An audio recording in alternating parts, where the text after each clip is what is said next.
بسم اللہ الرحمن الرحیم۔ السلام علیکم محترم ناظرین، پروفٹ سٹوری میں آج ہم آپ کو نوح علیہ السلام کا واقعہ سنائیں گے۔ یہ زمانہ ہے نوح علیہ السلام کا۔ اہل زمین پر شیطان کا راج ہے۔ اللہ تعالیٰ سے مانگی ہوئی مہلت سے فائدہ اٹھاتے ہوئے ابلیس نے پوری قوم کو کفر و شرک میں مبتلا کر دیا ہے۔ گھر بت کدے بن چکے ہیں اور 5 بتوں کو اپنا معبود تصور کر لیا گیا ہے۔ انہی 5 بتوں کو انہوں نے مشکل کشا اور حاجت روا ٹھہرا رکھا ہے۔ قرآن کریم نے ان بتوں کے نام ود، سوا، یغوث، یعوق اور نصر بتائے ہیں۔ لوگ انبیاء سابقین علیہ السلام یعنی ابو البشر حضرت آدم علیہ السلام، حضرت شیث علیہ السلام اور حضرت ادریس علیہ السلام کی تعلیمات کو یکسر بھلا چکے ہیں۔ حضرت ادریس علیہ السلام نے تو ان کی بڑھتی ہوئی کافرانہ حرکتوں کے سبب ان سے جہاد بھی کیا تھا، جس کا وقتی طور پر فائدہ بھی ہوا اور لوگ واپس دین حق کی جانب پلٹے۔ لیکن اب تو ادریس علیہ السلام کو بھی وفات پائے سینکڑوں برس گزر چکے ہیں۔ اولاد آدم کی نافرمانیاں اور شیطان کی مکاری عیاری نے کرہ ارض کو کفر و شرک، برائی اور بے حیائی کی غلاظتوں سے بھر دیا ہے۔ ابلیس اپنی کارکردگی پر بہت خوش ہے اور ادھر آسمانوں میں فرشتے اہل زمین کی مخدوش حالت اور شیطان کی کامیابی اور اس کے مکر و فریب پر حیران بھی ہیں اور پریشان بھی۔ ان کی نگاہیں بیت المعمور کی جانب اٹھتی ہیں۔ وہ منتظر ہیں کہ اللہ کب ان کی تباہی و بربادی کا حکم نازل فرمائیں گے، لیکن اللہ کے فیصلے تو بڑی حکمت کے ہوتے ہیں۔ اللہ تعالیٰ کا دستور ہے کہ جب اس کی نافرمانیاں اپنی انتہا کو پہنچ جاتی ہیں تو وہ نبی مبعوث فرماتا ہے، اور اگر قوم نبی کی باتوں کو بھی نہ مانے تو قہر الہی نازل ہوتا ہے۔ چنانچہ اللہ تعالیٰ نے اس قوم میں سے ایک شخص کو نبوت کے لیے چن لیا۔ جب قوم نوح میں 5 مجسموں کی پوجا عام ہو گئی اور لوگ اللہ تعالیٰ کو چھوڑ کر بتوں کی پوجا کرنے لگے تو اللہ تعالیٰ نے اپنے بندوں پر رحمت فرماتے ہوئے انہیں سیدھی راہ پر لانے کے لیے حضرت نوح علیہ السلام کو نبی بنا کر بھیجا۔ جب آپ علیہ السلام کو مبعوث کیا گیا اس وقت آپ کی عمر 50 سال تھی۔ فرمان الہی ہے، یقیناً ہم نے نوح علیہ السلام کو ان کی قوم کی طرف نبی بنا کر بھیجا اور ان سے کہا کہ اپنی قوم کو ڈرائیے اس سے پہلے کہ ان پر دردناک عذاب آ جائے۔ ناظرین، حضرت نوح طویل عرصے سے ہمہ وقت تبلیغ دین میں مصروف رہنے کے باوجود اپنی قوم کی بے راہ روی پر بڑے دل گرفتہ رہے۔ ان کی قوم انہیں طرح طرح کی اذیتیں دیتی، ان پر مصائب کے پہاڑ ڈھاتی، لیکن وہ صبر کرتے اور ان کے لیے دعائے خیر کرتے رہتے۔ حضرت نوح علیہ السلام کی تبلیغی جدوجہد 950 سال تک جاری رہی۔ رات کی تنہائیوں میں آنسوؤں کے سمندر کے دوران اپنے رب سے قوم کے لیے دعائیں کرتے، اے میرے پروردگار، میری قوم نادان ہے، نا سمجھ ہے، اسے معاف کر دے۔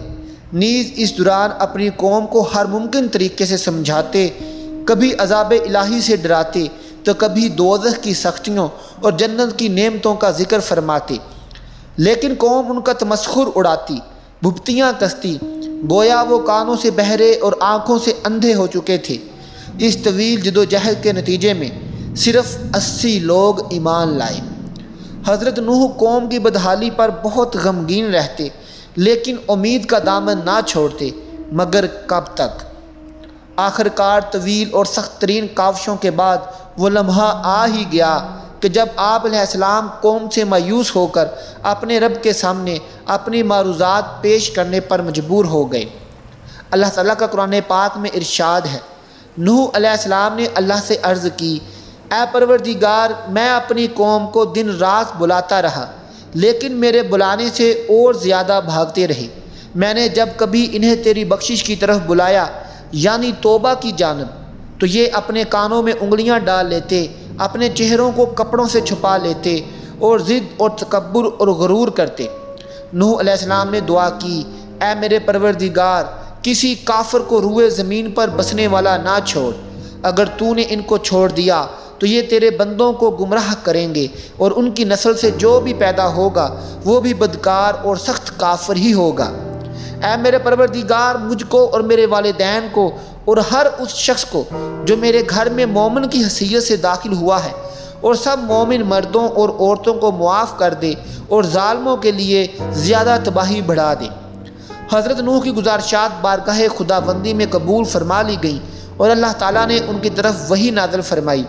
قرآن کریم میں ارشاد ہے، اور نوح کی طرف وحی کی گئی کہ تمہاری قوم میں جو لوگ ایمان لا چکے ہیں ان کے سوا اب اور کوئی ایمان نہیں لائے گا، تو جو کام یہ کر رہے ہیں ان کی وجہ سے غم نہ کھاؤ، اور ایک کشتی ہمارے حکم سے ہمارے روبرو بناؤ، اور ان کافروں سے متعلق اب کوئی گفتگو ہم سے نہ کرنا، کیونکہ یہ سب لازمی طور پر غرق کر دیے جائیں گے۔ ناظرین، حضرت نوح علیہ السلام کشتی بنانے میں مصروف تھے۔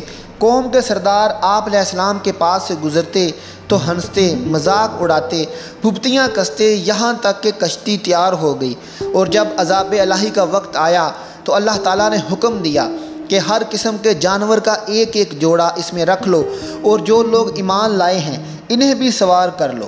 حضرت نوح علیہ السلام نے احکام خداوندی کے مطابق سب کو سوار کر لیا اور عبادت الہی میں مصروف ہو گئے۔ آخرکار طوفان کے آثار ظاہر ہونے لگے، اور دیکھتے ہی دیکھتے زمین کے ہر گوشے سے پانی ابلنے لگا، آسمان سے قیامت خیز بارش برسنے لگی، اور گویا قیامت کا منظر ظاہر ہونے لگا۔ کشتی طوفان کی پہاڑ جیسی اونچی لہروں پر تیر رہی تھی۔ حضرت نوح علیہ السلام نے اپنے بیٹے کنعان کو دیکھا جو ایک اونچے مقام پر موجود تھا۔ انہوں نے کہا، اے بیٹے، ہمارے ساتھ کشتی میں سوار ہو جا اور کافروں کا ساتھ نہ دے۔ اس نے کہا، ابا، میری فکر نہ کرو، میں ابھی اس سب سے اونچے پہاڑ پر چڑھ جاؤں گا اور پانی سے بچ جاؤں گا۔ نوح علیہ السلام نے کہا، آج قہر الہی سے کوئی نہیں بچ سکتا۔ اسی اثناء میں ان دونوں کے درمیان پانی کی ایک بڑی لہر حائل ہو گئی اور وہ غرق ہو گیا۔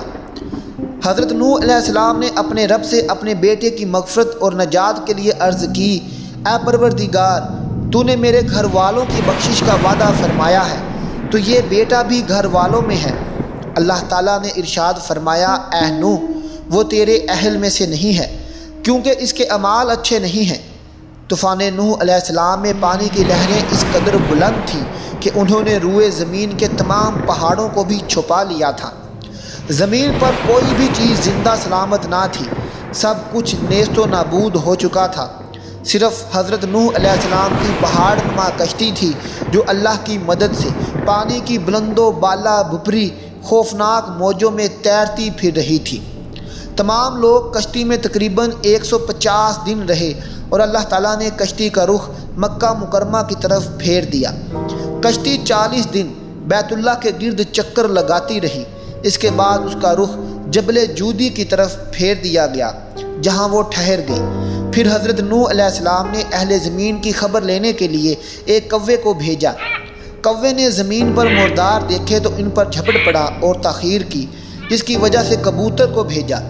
کبوتر ایک زیتون کے پتے کو لے کر آیا اور اس کے پاؤں کیچڑ میں لتھڑے ہوئے تھے، جن کو دیکھ کر حضرت نوح علیہ السلام نے اندازہ لگایا کہ زمین خشک ہو چکی ہے۔ حضرت نوح علیہ السلام جودی پہاڑ سے زمین پر اتر آئے اور ایک بستی تعمیر کی جس کا نام سمانین رکھا، یعنی 80 لوگوں کی بستی۔ اللہ تعالیٰ نے قوم نوح کو اس طرح کی نافرمانیوں کے سبب طوفان باد و باران کے ذریعے غرق کر دیا تھا۔ کوئی جاندار شے باقی نہیں بچی تھی۔ کشتی میں موجود افراد اور جانوروں کے سوا ہر چیز نیست و نابود ہو چکی تھی۔ پھر اللہ تعالیٰ کے حکم سے آسمان تھم گیا اور پانی خشک ہو گیا۔ پھر اللہ تعالیٰ نے حکم دیا، اے نوح، ہماری طرف سے سلامتی اور برکتوں کے ساتھ جو تم پر اور تمہارے ساتھ کی جماعتوں پر نازل کی گئی ہیں اتر آؤ۔ چنانچہ حضرت نوح علیہ السلام نے ایک نئی بستی بسا کر دنیا کے کاروبار کو از سر نوح جاری و ساری کیا۔ اس لیے آپ علیہ السلام کو آدم ثانی بھی کہا جاتا ہے۔ حضرت نوح علیہ السلام کا اصل نام عبد الغفار تھا، لیکن آپ علیہ السلام اپنی قوم اور آخرت کی فکر میں بہت زیادہ رویا کرتے تھے۔ اس لیے اللہ تعالیٰ نے قرآن مجید میں آپ علیہ السلام کو نوح یعنی بہت زیادہ رونے والا کے نام سے یاد کیا ہے۔ آپ علیہ السلام معمولی نعمتوں پر بھی اللہ تعالیٰ کا شکر ادا کیا کرتے تھے۔ اس وجہ سے اللہ تعالیٰ نے آپ علیہ السلام کو عبد الشکور کے لقب سے یاد کیا ہے۔ ناظرین، حضرت نوح علیہ السلام کا اللہ رب العزت نے قرآن مجید میں 43 مقامات پر ذکر فرمایا ہے۔ قرآن مجید کی ایک پوری سورت نوح علیہ السلام کے نام پر بھی ہے۔ ناظرین، یہ تھا واقعہ نوح علیہ السلام۔ ہم نے بڑے ہی مختصر وقت میں کوشش کی ہے کہ آپ کو نوح علیہ السلام کا واقعہ مکمل سنا سکیں۔ ہماری اس کاوش کے بارے میں آپ کیا کہتے ہیں؟ ہمیں اپنی قیمتی رائے سے کمنٹ باکس میں ضرور آگاہ کیجیے گا۔ پروفٹ سٹوری اور اس طرح کی تمام اسلامک ویڈیوز دیکھنے کے لیے ہمارے چینل کو سبسکرائب کر کے ہماری فیملی کا حصہ بنیں۔ ملتے ہیں اگلی ویڈیو کے ساتھ، تب تک کے لیے اللہ حافظ۔